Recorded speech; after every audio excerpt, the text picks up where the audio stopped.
El tema de hoy dice, ¿cómo no tener miedo a la muerte? ¿Alguna vez sentiste miedo a la muerte? ¿Alguna vez de pronto, o ha pasado que has sentido miedo de pronto frente a un diagnóstico médico? Porque de pronto piensas que ese resultado puede salir de pronto diciendo que tú tienes una enfermedad y que esa enfermedad de pronto puede resultar en la muerte. ¿Alguna vez de pronto, o puede ser que en ese momento, estés pasando por ese proceso? Y si hay algo que a los seres humanos de pronto nos haga tener miedo, o a algunos, es la muerte. Y pues a veces es un tema que poco nos parece agradable.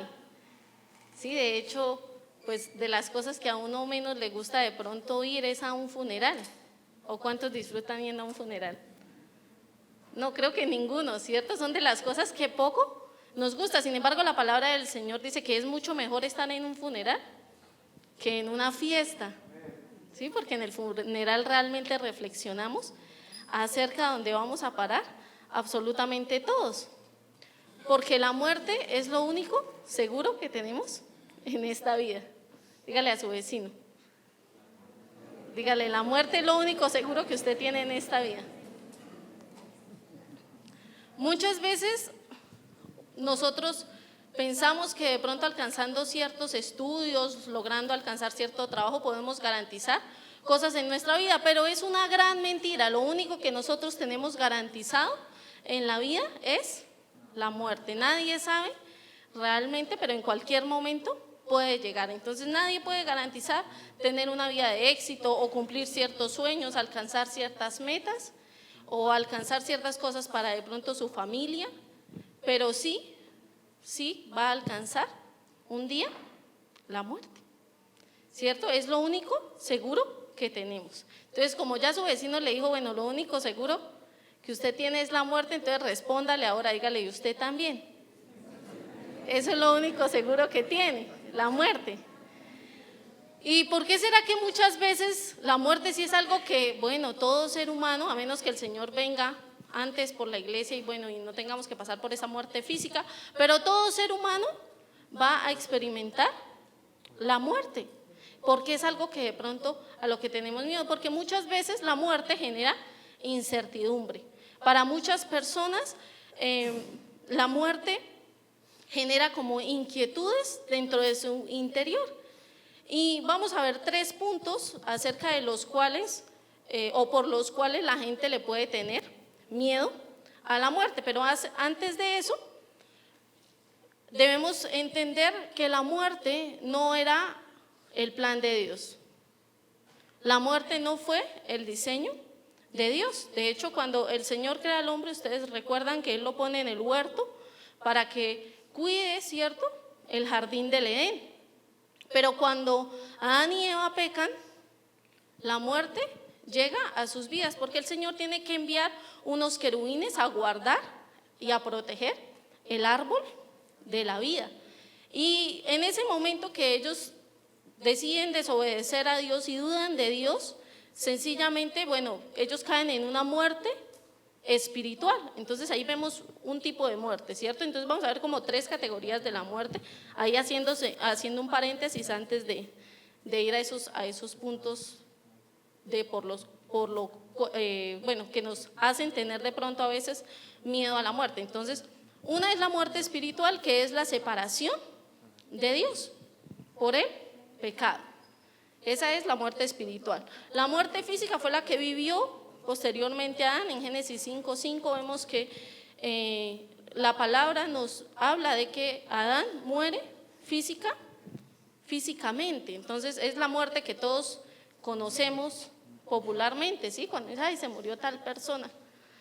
Actualmente pues todos nacemos en una muerte espiritual y pues de todo ser humano se espera que un día va a tener la muerte física, a menos que lo que les decía, que el Señor venga. Y otra es la muerte eterna, que es la separación eterna precisamente, o sea, para siempre de Dios, es la separación completa de Dios. Entonces, viendo y teniendo claras esas 3 categorías, vamos a ver cuáles son precisamente esos 3 puntos por los cuales se le puede tener miedo a la muerte. Muchas personas pueden, o algunas personas pueden experimentar miedo a la muerte porque sienten que todo acaba ahí y que es como el fin de su existencia. Sienten que, bueno, hasta ahí llegó todo y que ya no vuelven a existir. Entonces eso, pues obviamente da miedo, ¿cierto? Puede traer temor. Sin embargo, si nosotros vemos la palabra del Señor, nunca habla de que nosotros dejemos de existir. La muerte no es sinónimo de dejar de existir. La Biblia no presenta la muerte como la terminación desesperanzada del hombre, sino que por el contrario nos da una esperanza. ¿Cuál es esa esperanza? La resurrección, ¿cierto? ¿Qué es? La futura vuelta a la vida corporal, pues obviamente de todos los que un día partieron de esta tierra o vamos a partir. Yo te pido que me acompañes a Hechos, capítulo 24. Hechos 24, versículo 15, dice la palabra del Señor, dice, acá está hablando Pablo, dice, tengo la misma esperanza en Dios que la que tienen estos hombres, la esperanza de que Él resucitará tanto a justos como a los injustos. Entonces, acá nos está la palabra mostrando una verdad y es que todos un día van a resucitar, crean o no, sean justos o sean injustos, hay una verdad y es que todo ser humano va a resucitar. Todos un día vamos a resucitar. Entonces dígale al vecino, le tengo una buena noticia. Y es que usted va a vivir para siempre.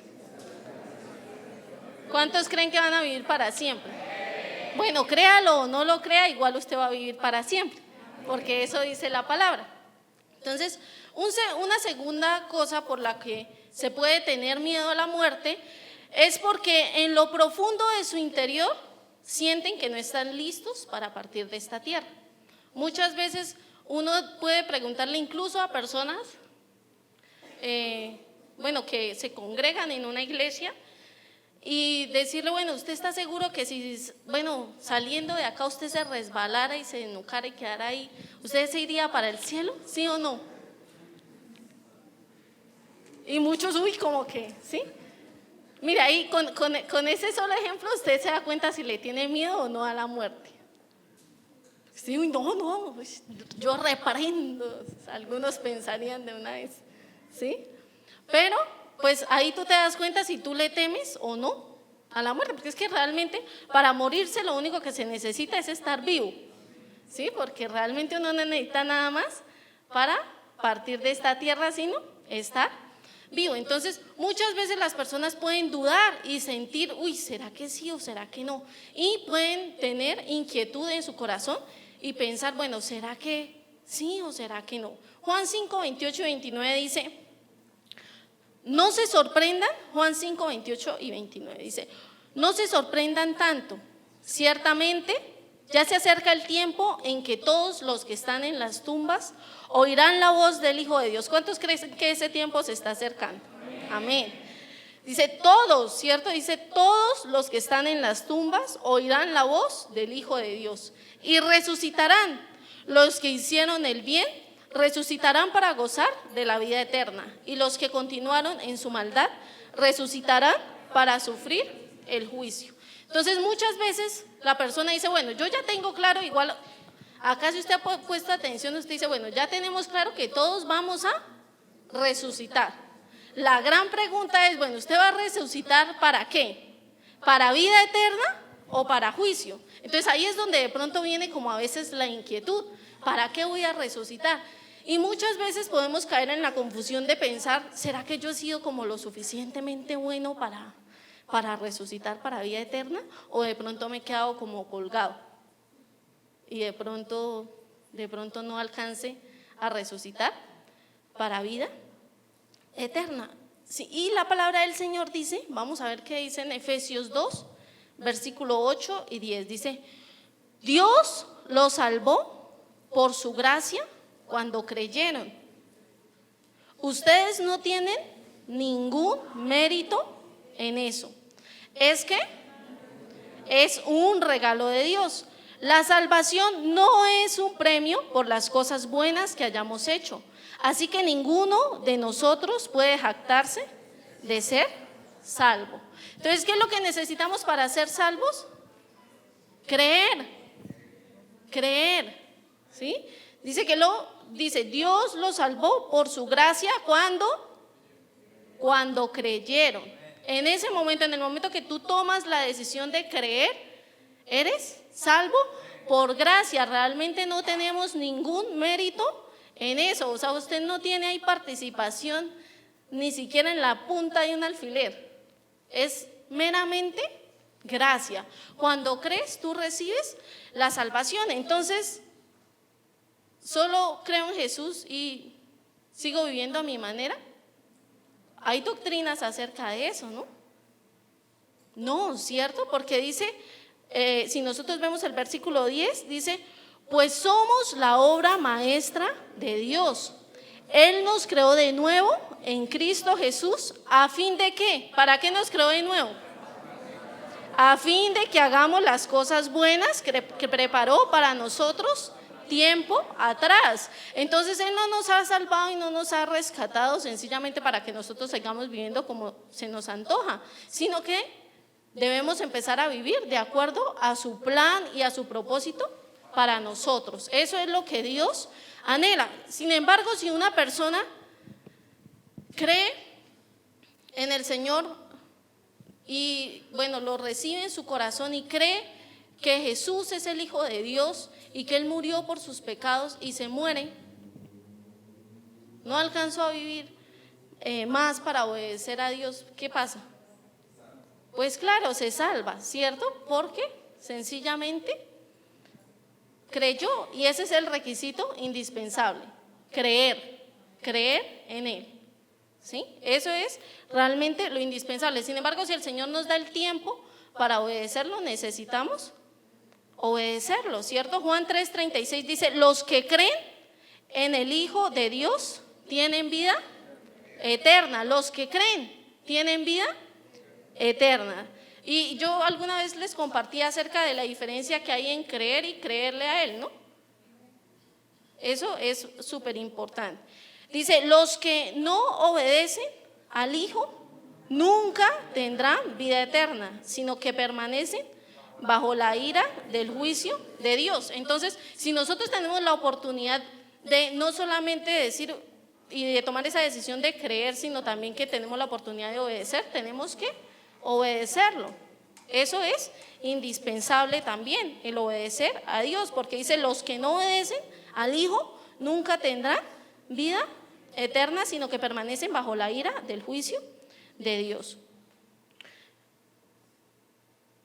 Cuando nosotros mantenemos conexión con Dios, el temor o el miedo a la muerte tiene que obligatoriamente desaparecer en nosotros. No puede tener lugar en nosotros, porque la palabra del Señor dice que nosotros, en Romanos 8:15 dice, y ustedes no han recibido un espíritu que los esclavice al miedo. Antes sí, cierto, vivíamos tan esclavos al miedo, y ese miedo a la muerte también podíamos sentir miedo a la muerte, pero dice que eso ya pasó, eso era antes, ya no.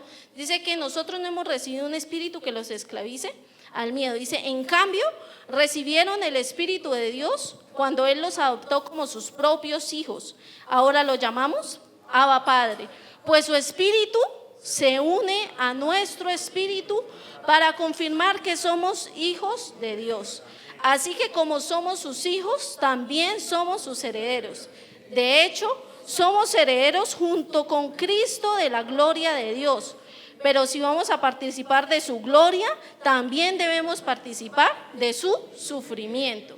Entonces, cuando nosotros tenemos conexión con Dios, el Espíritu Santo se une a nuestro espíritu y nosotros en nuestro interior tenemos la certeza de que somos salvos. Porque hemos creído en Él. Él es el que da testimonio dentro de nosotros. Así que si de pronto tú dudas o sientes confusión, bueno, necesitas ver cómo está tu conexión con Dios. Porque si tienes duda en tu interior es porque el espíritu no está unido con tu espíritu y pues obviamente no da testimonio de que eres un hijo de Dios. Si sientes inquietud en tu interior, entonces necesitas ver si tú realmente has creído en el Hijo de Dios. De verdad, de corazón, o sea, no es decir, ay sí, yo creo en Jesús, porque pues eso lo dicen muchas personas, pero realmente es ver si desde nuestro interior está esa certeza de que creemos en Jesús como el Hijo de Dios y como el Salvador del mundo, como el Salvador para nuestra vida y para todo aquel que quiera creer, porque Dios no es un Dios de religión, sino es un Dios de conexión. Entonces necesitamos estar conectados en nuestro espíritu con el Espíritu Santo para que esa confirmación y esa claridad venga a nuestro interior de que somos salvos. Entonces, eso es súper importante. Un tercer punto de por qué se puede sentir miedo a la muerte o temor es por precisamente la incertidumbre hacia el futuro. ¿Qué va a pasar con los que se quedan? Y si de pronto usted tiene hijos pequeñitos, usted dice, no, ¿y qué será de mis chinitos? ¿No? Si yo me voy de esta tierra, ¿qué va a pasar? Pues en realidad eso es no confiar en Dios. ¿Por qué? Porque el Salmo 37:25 dice, una vez fui joven, ahora soy anciano. Dice, sin embargo, nunca he visto abandonado al justo, ni a sus hijos mendigando pan. Entonces, no debemos tener ese tipo de temores, de que si partimos de esta tierra, generalmente las mamás de pronto si pueden tener esos temores, ¿no? Y más si sus hijos son pequeños, ¿qué será? ¿Qué será de mi hijo? ¿Qué será de mi hija? Pero si tú te aseguras en esta tierra de hacer lo correcto, puedes tener la certeza de que tus hijos no se van a quedar mendigando el pan. Dice, porque no he visto, dice el salmista, no he visto un justo desamparado, ni su descendencia que mendigue el pan. A alguien el Señor utilizará para sostenerlo y para proveerle todo lo que necesita. De eso puedes tener la certeza y puedes confiar en Dios. Yo la verdad, pues porque obviamente, pues quién de pronto no ha sentido de pronto que se va a morir en algún momento. Bueno, de pronto hay alguien que no, pero la verdad eso es algo que a mí en mi corazón no me inquieta, porque yo sé que si yo un día partiera, un Gaby estando pequeñito, e incluso así su papá también partiera, porque otros podrán decir, ay bueno, si usted se va pues queda el pastor, ¿sí? Pero incluso si él no estuviera, incluso si los nonos tampoco estuvieran, yo sé que de alguna manera Dios le proveería el pan. Hasta podría usar a cualquiera de ustedes para hacerlo, ¿sí? Entonces no tengo temor en eso. Sencillamente confío en el Señor y confío en su palabra. Amén. Entonces no podemos permitirnos sentir esos temores de qué va a pasar con nuestra familia. Ay, o qué va a pasar con la empresa donde yo trabajo, si es que yo soy el mejor trabajador. ¿Qué irá a pasar? La verdad yo no conozco la primera empresa que haya cerrado porque algún empleado se le murió. O sea, que haya liquidado ya por eso. No, usted se muere y al siguiente día todos siguen trabajando allá como si nada. ¿Sí? Su familia, por más que alguien diga que lo ama a usted, mejor dicho, o sea, ninguno, no he ido al primer entierro que alguno diga, obviamente sí he ido a entierros donde lloran, gritan, se agarran del ataúd y todo. Yo de hecho he pensado que el sepulturero debería decirle, bueno, si usted lo amaba tanto, venga, lo echo allá con él. Yo creo que ahí se le acaba el amor, ¿cierto? Y ya, para tanto drama, ¿cierto? Pero ¿qué pasa? De verdad, o sea, uno se va de esta tierra y su familia, bueno, sí, lo llorará unos días, de pronto unos meses, pero cada uno sigue su vida. Entonces, realmente si la familia, que es lo más cercano que nosotros tenemos, y van a seguir sus vidas, intentarán rehacerse, reorganizarán. Bueno, si quedaron niños pequeños, Dios se encargará de ellos de alguna manera, pero toda la vida de todos va a continuar, va a seguir. Entonces, si todo es así, si realmente nosotros en últimas no es que seamos indispensables para nadie, ¿sí? Y si efectivamente de esta tierra no nos llevamos nada ni a nadie, porque a nadie lo echan en el cajón con nosotros, tampoco, ¿sí? Entonces realmente valdrá la pena entregarle toda nuestra vida a algo o a alguien. Piénsalo en tu corazón. La palabra del Señor nos muestra una verdad, y es que donde está nuestro tesoro, ahí está nuestro corazón. Entonces, ¿dónde puede estar tu corazón? Obviamente, nosotros necesitamos ser buenos padres, buenos esposos, buenos hijos, buenos trabajadores, pero ese no debe ser el centro de nuestra vida. Más bien debemos seguir el consejo de Pablo. Veamos Filipenses 1:21. Pues para mí vivir significa, ¿qué significa para Pablo? Vivir para Cristo, y morir es aún mejor. ¿Listo? Dejémoslo ahí. Dice, vamos a irlo leyendo poco a poco. Dice, para mí, dice la Reina Valera, dice, para mí el vivir es Cristo. Para Pablo, su vida tenía razón por Cristo, porque él en la tierra vivía para Cristo. ¿Para quién vives tú? Actualmente, o sea, piénsalo a conciencia, no me diga acá por emoción para Cristo, sino que allá examines en tu corazón para quién vives realmente. Delante del Señor mira para quién vives, si vives para tu trabajo, si vives para tu familia, si vives para ti mismo, si vives para tu estudio, si vives para cosas terrenales, ¿para quién realmente estás viviendo?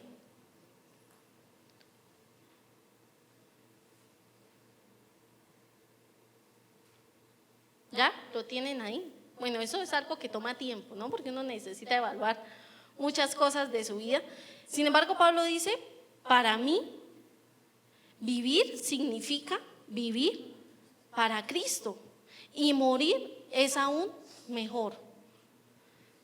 Pero si vivo, puedo realizar más labor fructífera para Cristo. Así que realmente no sé qué es mejor. Imagínese Pablo en este dilema, que yo creo que no lo tendrían muchos, ¿no? ¿Será que me muero o no? ¿Será que es mejor morirme o será que es mejor? No, pues él tenía claro que era mejor morirse. Pero él decía, así que, bueno, en últimas no sé qué es mejor, porque pues si vivo yo puedo hacer más obra de Cristo acá en la tierra. Piensa si realmente esa es la razón de tu vivir día a día, que puedas hacer más labor para Cristo acá en la tierra.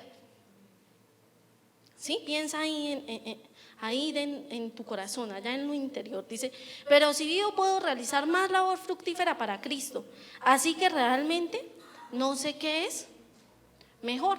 Entonces vemos que para un creyente real, como lo era Pablo, porque nadie duda de que Pablo era un creyente real, ¿cierto? Morir realmente no era motivo de tristeza, sino era motivo de gozo. Él decía, para mí es mejor morirme que quedarme acá en realidad. Entonces, la muerte nosotros la debemos ver realmente como algo, no con temor, sino como algo con gozo. Si nosotros realmente creemos en nuestro corazón, debemos verla así. Dice, el versículo 23 dice, estoy dividido entre dos deseos. Quisiera partir y estar con Cristo, lo cual sería mucho mejor para mí. Él estaba ahí entre esos dos deseos, decía, ay, yo amo tanto a mis hermanitos acá en la tierra, pero me gustaría más estar con el Señor Jesús. Sin embargo, hay personas que piensan de pronto o sienten amar más a su familia y de pronto decir, uy, no, yo no me quiero morir porque es que yo quiero estar al lado de mi familia. Entonces es porque su Dios no es Dios, sino su familia. Entonces piensa si tú en tu interior preferirías morirte que estar acá. A conciencia, o sea, realmente allá. Hoy los tengo haciendo un examen de cada rato a conciencia. ¿Sí? Entonces es evaluarnos en eso. Para un creyente la muerte debería ser como una super oferta. Es como si, imagínese esto, póngase creativo, póngase súper creativo. Imagínese que usted está trabajando en una empresa y esa empresa le dice a usted, bueno, querido señor, señorita, señora, usted ya hizo todo lo que nuestra empresa anhelaba de usted. Ahora, en gratitud por sus buenos servicios, le pedimos que deje la casa donde usted vive y se traslade a una mansión que hemos diseñado para ustedes, evaluada en miles de millones de dólares. Tiene terminados en oro, piedras preciosas. Allá usted va a experimentar una paz porque escogimos un terreno y un lugar supremamente tranquilo para que usted experimente una paz como nunca jamás la ha tenido. Usted no va a tener que preocuparse por nada, allá nadie le va a cobrar arriendo ni nada de eso. Usted va a estar tranquilo. ¿Usted qué le dice? Ay, no, déjeme en el ranchito en el que estoy.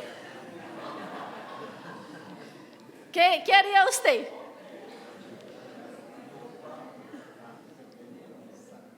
¿Usted qué dice? Bueno, esa es la muerte para un creyente. Esa es la muerte. ¿Y será que a alguien le daría miedo esa oferta? No, ¿cierto? Eso de una. Yo creo que eso ni lo pensamos. Eso, si allá vamos a tener todo eso, ni qué ropa, ni qué nada. Eso, de una vez, mónteme en el avión y allá nos vamos.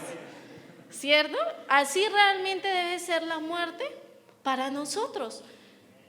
Morir, como dice Pablo, es mucho mejor. Dice, para mí el vivir es Cristo y el morir es ganancia. ¿Por qué para nosotros? Pues aparte de que obviamente vamos a estar en un lugar mucho mejor que el que ninguno de nosotros ha estado acá en la tierra, físicamente hablando, tendremos muchas más ganancias, como por ejemplo, estaremos con Cristo. O sea, ya así no va a tener su familia de pronto toda ahí de una vez, pero va a estar con Cristo. Y si Cristo es realmente su Dios, pues qué mejor, ¿no? Obviamente usted va a poderlo disfrutar. Lucas, ¿de dónde le saco eso yo? Nada, estos son inventos míos.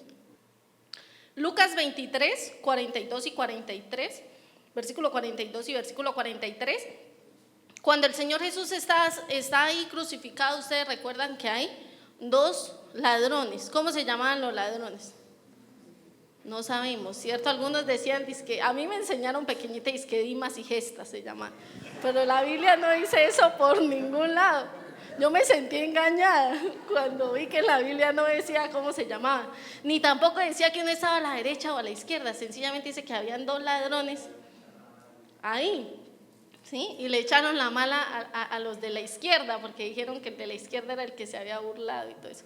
Pero la Biblia no dice eso, sí dice que habían pues dos ladrones, dice, y en esa escena pasa lo siguiente. Lucas 23, 42 y 43 dice, luego dijo Jesús, esto dice uno de los ladrones, le dice, Jesús, acuérdate de mí cuando vengas en tu reino. Jesús respondió, te aseguro que hoy estarás conmigo en el paraíso. Uy, imagínense, increíble, ¿cierto?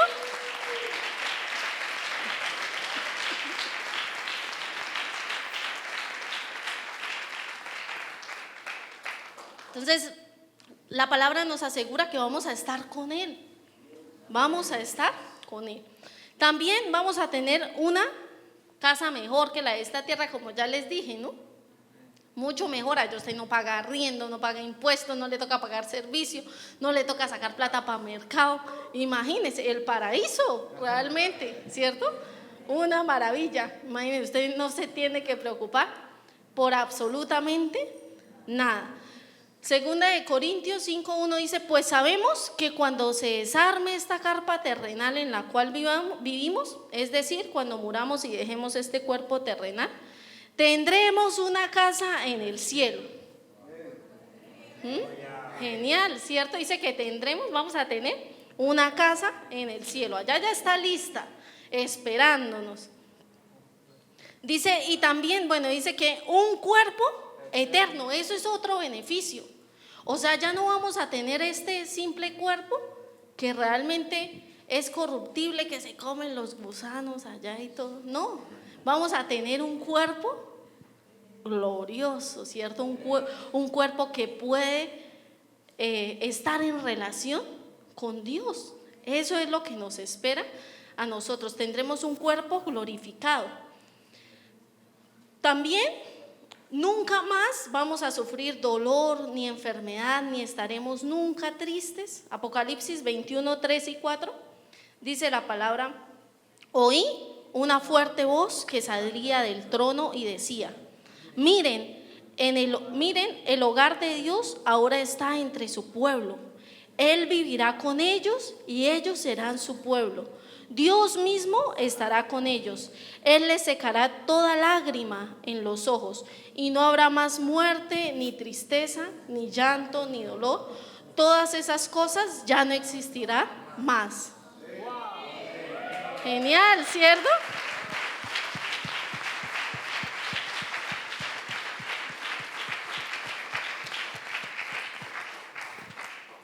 También hay otra buena noticia, y pues pueden haber más, pero otra de las que traigo en esta noche dice que seremos también perfeccionados.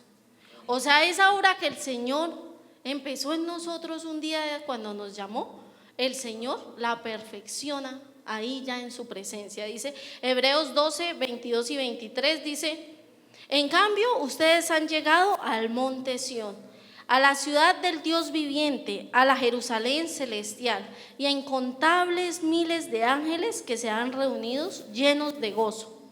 Ustedes han llegado a la congregación de los primogénitos de Dios, cuyos nombres están escritos en el cielo.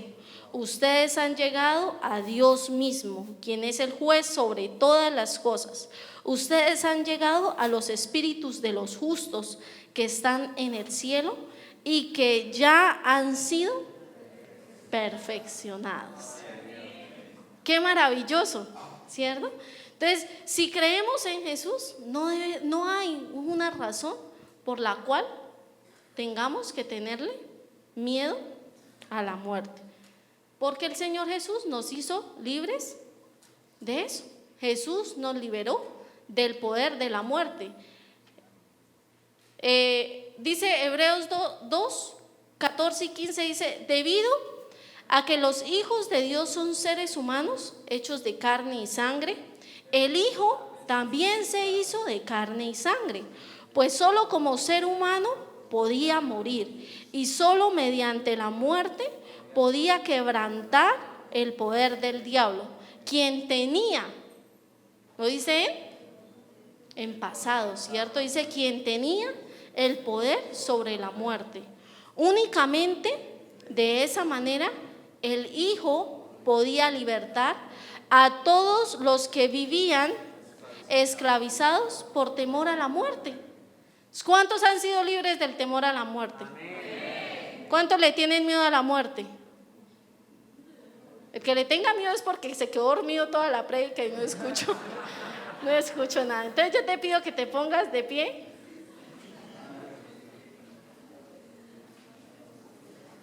Y busque Romanos 8, no me guarde la Biblia todavía. Romanos 8. De hecho, si tú quieres profundizar en este tema de la muerte, uno de los textos que puedes leer es precisamente Romanos 8, el capítulo completo. Llegue a su casa y léalo completo. Ahí usted va a entrar más a profundidad acerca del tema. Romanos 8, versículo 38 y 39. ¿Estamos ahí? Romanos 8, versículo 38 y 39 dice: y estoy convencido de que nada podrá jamás separarnos del amor de Dios. Ya no hay nada, nada que nos separe. Lo único que antes había era ese velo. Y el Señor Jesús, cuando fue a la cruz, lo partió en dos. Ese velo se rompió. Dice: nada podrá jamás separarnos del amor de Dios. Ni la muerte, ni la vida, ni ángeles, ni demonios, ni nuestros temores de hoy, ni nuestras preocupaciones de mañana, ni siquiera los poderes del infierno pueden separarnos del amor de Dios. Ningún poder en las alturas ni en las profundidades, de hecho, nada en toda la creación podrá jamás separarnos del amor de Dios que está revelado en Cristo Jesús, nuestro Señor. Amén. Bueno, yo te pido que cierres ahí tus ojos.